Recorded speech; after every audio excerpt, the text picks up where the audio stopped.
my morning was completely derailed because my 2-year-old tried to chug maple syrup and then left it spilling over the counter into a giant puddle. Okay, this is the... I'm realizing that I'm covered in syrup from carrying him to the bathtub. This is the Tineco that I have. Very lightweight. I just put more cleaning solution and very hot water in here.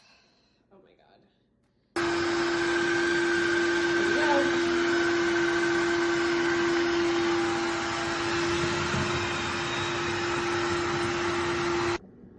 So it doesn't feel sticky. Here's the dirty water tank. We're gonna empty it into the toilet because, okay, so I did have to like wipe down the front of my cabinets and